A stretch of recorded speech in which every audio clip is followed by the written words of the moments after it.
Hey guys, it's Charlie. It's 23rd of July, Friday. The pace at which things are happening now, as far as this administration trying to push through its agenda, has reached warp speed.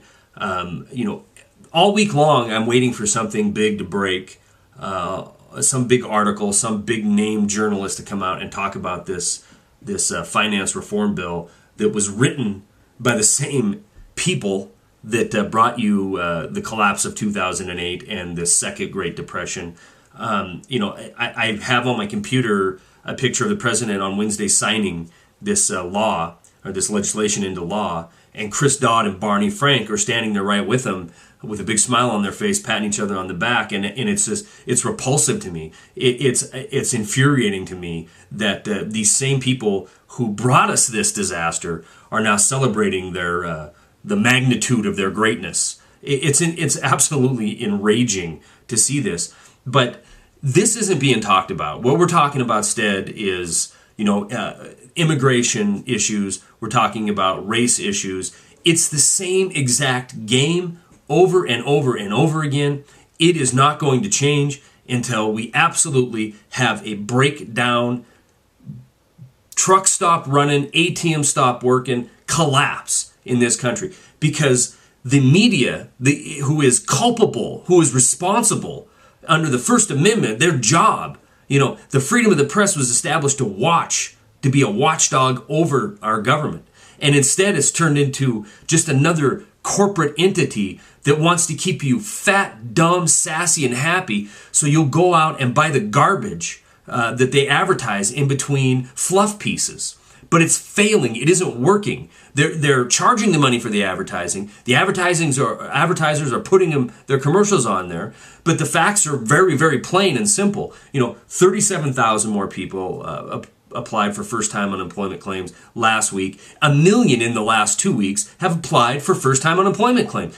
There's no jobs, and jobs are being lost in this economy. The government thinks the answer is to keep spending. Keep spending until what? Until everybody's awash in cash? I mean, how many roads can you pave? How many holes can you dig and refill back in? We don't make anything in this country. We don't produce anything in this country. There is no fix coming, folks. I mean, the game has run its course. The well is dry. We can't borrow 1.6 trillion forever. It just can't happen. China came out this week and said that the rating agency that the U.S. use are garbage. They're not going to use them anymore. They're going to use their own rating agency. That's critical. If our interest rates go up just 1%, it throws this government immediately into bankruptcy. Immediately. Not a year, 2 years, 3 years down the road.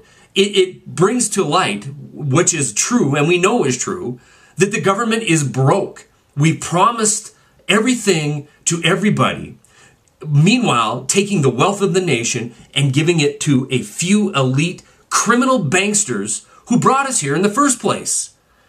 And now we're going to sit around and just, talk about race relations. We're going to talk about immigration. We're going to talk about anything and everything other than what is eating this country away, which is banksters, which is corporate greed, which is a corporate control structure that owns the politicians who write the legislation for the people who own them. Plain and simple, cut and dry.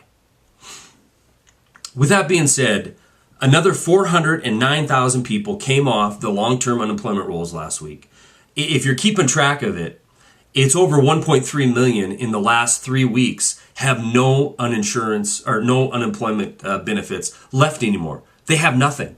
And yes, Congress just passed to extend it to when? November, the elections, $34 billion more dollars that we don't have. But that isn't going to help the people who are come off the 99 weeks. They have nothing. They have no job. They have no future. They watch television and see somebody up there telling them things are getting better. Bernanke promises to keep spending money, creating stimulus, creating prosperity out of nothing, and they're sitting there hopeless. And we all know what happens, according to Gerald Celente, when you run out of hope. You have nothing to lose. You lose it. It's staggering to me that all week long I wait for somebody to come out with the revelation of who wrote this financial reform bill. what's in it. It's 2,000 pages long. What do we get out of it? Do we return to Glass-Steagall that was decimated in 1999? Do we return to separating bank holding companies from investment companies? Absolutely not. Do we do away with synthetic derivatives? Absolutely not. Do we do away with too big to fails? No, we strengthen too big to fail. We ensure that the Federal Reserve, a private entity, has more power over what they deem systemic. Guys, they brought this to us, and now they brought us the solution. Does that make sense to anybody? That's all I got.